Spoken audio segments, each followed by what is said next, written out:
Hey everybody, morning. Morning. Good to see you guys. I'm excited. Go ahead. You can ask questions. You just got to walk through with our rookies. It's pretty cool to have those guys here. Nick, when an offense takes a look at your defense early in the season, what do you think? What do you want them to see? What's going to be the identity of your defense? I want them to see that we're still the standard of what we've always been, an attacking defense that plays fast. We play violent. We play with speed, and we finish. That's why what's been the biggest adjustment to your new role? For me, it's just now you're in charge of things. You know, you have to plan your days differently. You have to plan it out for the rest of the staff. You're more involved with the draft, which was cool. You know, overall, just not just a certain position. So that's been fun. Is your staff intact now? I know you were looking for a defensive line assistant, maybe some other spots. Is everybody here at this point?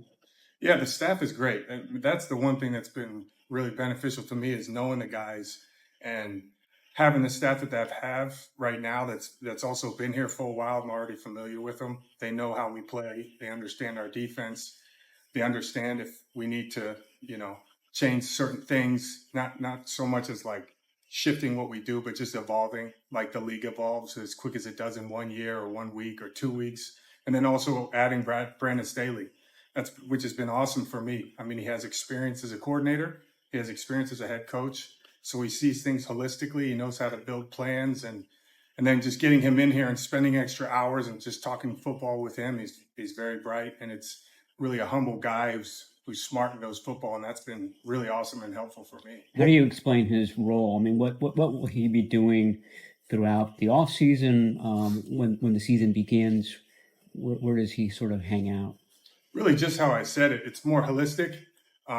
He's been kind of helping me overall. He's been involved with pretty much everything, as far as we did this. I've been kind of talking him through how we play certain things, watching stuff throughout the league and what other teams do. Some of the things that he did, would this fit? Would it not fit in our defense? And some things I was already familiar with just watching different defenses. You naturally see other defenses do things. And he's been more connected with the DBs and the nickels and, but he also has experience elsewhere with DNs and outside linebackers. But with the staff that we have, I think for me, it's going to just be really helpful that he's done it before and he's had success and he's been a head coach as well. So it's just, like I said, it's been great. Nick, you're a first-time coordinator. What is it that you think got you this job? I think you'd have to ask Kyle and John and ownership. I think I was here. I understand the defense, familiarity with it, with the guys, and how we play, what's expected. I think we all know what we expect out of the defense and our team. So probably have to ask Kyle about that. Kyle has alluded to, upon hiring you, getting kind of back to what you guys have been in the past, where maybe it veered off a little bit from that last year. Specifically, where did things maybe go away from that last year, and how do you get things back to that? I mean, it's just, the details of what we've done in the past, with just our coverages and how we play them. That's it. You guys have, if you look at the roster, most of the personnel turnover, I would guess, was the defensive line. A lot of guys have left, a bunch of replacements in. How is that front possibly changing? Like, is there certain things you want to do to make it a little bit more unpredictable, or just different style guys on the interior too? Pro sports, the NFL, it's tough. There's changes all the time, whether it's coaching or players. And we're fortunate to have a lot of these guys like Eric for a long time and did a lot of great things for us. But we did replace him and JK and some of the guys that we had last year with some guys that we're really excited about. I mean, Floyd and Malik inside, and then getting Jordan Elliott as well. Yetur Gross-Matos. We got some young guys mixed in with some veteran guys that really have performed and we're really excited about. Also that we have them for a couple of years. It's not like last year we had gotten the guys that was kind of 1 year and gone. And it's someone that can get in our system with Coach Kasarik, and really just be aggressive and attack as far as changing things. No, we're going to be aggressive. We're going to do what we do and be an attacking defense. This defense is at a straightforward four-man pass rush for a very long time. Are you looking to sort of add a little bit to that schematically in terms of simulated pressures or whatever? Well, we always are looking to evolve in certain ways. I think there's things throughout the league that you see, and it's like, will this work? Will it not? But as far as what we do, our bread and butter, we're going to do that. Did your relationship with Kyle naturally change when you go into this position? Obviously, we know Kyle gets involved in a lot of things. What was your relationship, just kind of coaching wise, with Kyle, and is it a little different now? Yeah, now I'm more connected with him. We talk a lot more. You have to. I mean, he's very busy being the head coach and running the offense and stuff. I think now you have a little bit more free time. It's been cool, especially with what we've done with the draft, having just going through the draft and kind of talking through even before that with free agency, like what our team looks like and what we need it to look like and who we want to target. So in that respect, it was a lot more connected with him. We met Malik Mustafa for the first time yesterday, and what struck me was that he's built almost like a linebacker. Obviously, on tape, he played safety really well. And he talked about that Panther position that he played at Wake Forest. When you look at that versatility, is that something that you envision him being able to do for your defense as well? I just think with safeties today and defensive backs today, you need to be versatile. Even linebackers. I mean, look at what we've done with certain guys that have kind of been in different positions, and it's such a fast game, and you offenses look to expose you in certain ways, so you have to be, versatile. So we like when guys have the versatility, but we also just loved his play style. Even with Renardo Green, it's how he played, and even with Tatum Bethune, they fit how we want to play football and how we do play football. And when we see guys like that, it's like, okay, do they fit us? And he does. What learning lessons do you take away from last year now in your new role? Excuse me? What learning lessons do you look at from last year now going into this position?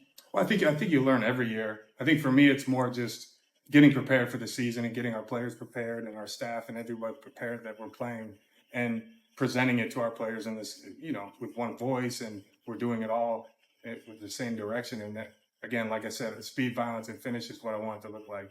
Nick, when your name has come up for the past year or so, it's been in relation to the ball, emphasis on taking away the football. How did that role come about? And I mean, it seems kind of obvious. You want to take the ball away. You want to keep the ball in offense. How did that come about? And what is your emphasis when it comes to generating takeaways? Yeah, taking it. And it was also about protecting it too, our offense and special teams involved in that too. Kyle does the meetings on Thursday for the team. They're always, it's different people have done it in the past here. And when I first got here, I did the same thing for Pete Carroll in Seattle for 4 years. So when I came, kind of found out that I had done it in the past. And so I naturally went in here and did it. But it's just technique. It's more mindset than anything. You have to think about it and you have to train that thought. And then it becomes habit, whether it's attacking it or protecting it. And the main thing is that everybody's involved. If you're blocking, you have ball security, for the guy who has the ball. If you're on defense and you're attacking it, whether you're the first man in, second man in, high point, tips and overthrows, got to get those. You guys don't know that? Okay. Along with Pete Carroll, who else has influenced you in your coaching career? There's been a lot. There's probably too many to name. I mean, I played for a lot of really good coaches, even, like Frank Beamer in college, and Bud Foster was our D coordinator, and, going through the 10 years playing, a lot of really good coaches.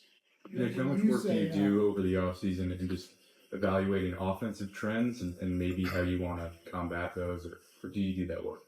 Say that again? How much work do you do in terms of evaluating trends around the league, in terms of how offenses are developing and ways you might want to combat that? That's something we mix in throughout our days. Like when the season first ends, we kind of split your day with evaluating the free agents, the pro free agents, and evaluating ourselves. And then after that, it turns into the draft while you're still doing that. And then you start to do little projects that are evaluating what's happening in the league. And we give those sections to different coaches, and we're continually watching it. And always, like I said, you try and learn, you try to evolve because you want to win games. Nick, you had some really good. Oh, go ahead. Speaking of that self-evaluation, the run defense did slide last year relative to the years before. Is there anything in particular that you guys are looking at philosophically this year to write the course in that regard? There's certain things we learned when we watched it, and we're going to get it corrected. Nick, last year you guys drafted Winters and Graham, and they looked really good in the preseason. They didn't play a lot as the season went on. How do you evaluate their rookie year? And with Greenlaw out, do you expect those guys to contend for that starting spot opposite Fred? We always wanted to be competitive. We got Devondre Campbell, another really good sign for us. The guy's been a really good player in the league for a long time. He's been a Pro Bowler. We're excited about that, but also with the development of Jalen Graham and D. The way that those guys play, again, Jalen played more of, he was a high school quarterback. He was more of like a safety type that played more out of the box, like Fred Warner did, that you kind of move in. So sometimes, you know, with him, it's just making that transition. And then D has come a long way too. Now we love his play style. He plays fast. He's physical. And I think both those guys so far, what we've seen, they just continue to grow, and want to see them compete once we get to these next couple of weeks and then into training camp. What did the defense lose? When you mentioned Brandon Staley saying, I've used this before, would it work here? Are there situations where you're like, oh, maybe, like, let's see, you got to see on the field, and it won't be known maybe until training camp? I mean, might you try to just kind of try stuff and see what works? We did that a lot. I mean, that's football. You know, you try something and it may not work. And I'm not saying that with this, but I mean, we had that plenty of times in Seattle, a couple of times in Seattle as well, where, you know, we might be evaluating something and Pete would see, hey, maybe we need to try this. And you might spend a practice or two in the off season and try and iron it out and see if you want to use it. And you may or may not. Just depends on, you know, it's first, for me, is it going to slow the players down? And you don't want that, not the way our players play. So if it can fit our system and our players can still play fast and it gives us a competitive advantage, I think everything is geared towards, can it help us win games? What like are the defense? Nick, you've had experience working with linebackers, DBs. What's your relationship with Nick Bosa, and what do you have to do to maximize what you can get out of him? Nick's great. I mean, you never have to question how he's working. We hope to get him here in a couple of weeks, you know, for, you know, like he always coming back here towards the end. And relationship's great. I mean, he's one of the best in the league, and he was, you know, defensive player of the year for a reason. I think a lot of the stuff that gets overlooked is how he plays in the run game. He's real physical. He's not just a guy that can get to the quarterback and affect it, which he does at an elite level also. What did the defense lose when Talanoa Hufanga went down last season, and what is it gaining when he comes back? Main thing with him is he's got experience and he's a heck of a player. I mean, he's really, really good at communicating. He's smart. He sees things, has full understanding of our system. And when he gets back, we're going to be excited. I know he's excited. He was out there on the field the other day at our, you know, we're in phase 2 right now. So we're on the field doing a little bit of, you know, work with our players and just talking to him. He's excited. So when he's ready, he'll be ready, and we'll be excited to have him back. This is obviously your first podium moment. You're going to have many more. People are now looking at you on how this defense is going to run. You know, there's been, you know, a few defensive coordinators through here last few years for promotions or otherwise. Have you had a brace for this? Just the public-facing part of this. People are going to be watching you on the sideline. People might be mad if the defense doesn't play great. They might love it when the defense doesn't play tremendously. Are you ready for this? Yeah, I'm excited. Like I said before, for me, we all know the standard here, and you know, we all want to win. We all want to play great defense, and that's the expectation. But I have that on myself. Our coaches do. Our players do. What is said, I'm not really worried about it. I just know what we want to get done and what I want to get done. So regardless of what's said, good or bad, I just work and go the next day and work and then go the next day and then work and try and provide our players with the best information and, you know, challenge them to be the best that they can be, and then everything will be just fine. Have you decided where you will call plays on game day and why? Yeah, I'll be on the field. Yeah. What do you prefer about that? I like being on the field. Watch your player, and it feels good to be on the field, and I want to look the players in the eyes and talk to them, and I feel like that'll be the right thing. What's your style? Is it like a solid D'Amico kind of on the sidelines? How are you on the sidelines now that you're in charge? I don't know yet. We'll see. All right. Thanks, guys.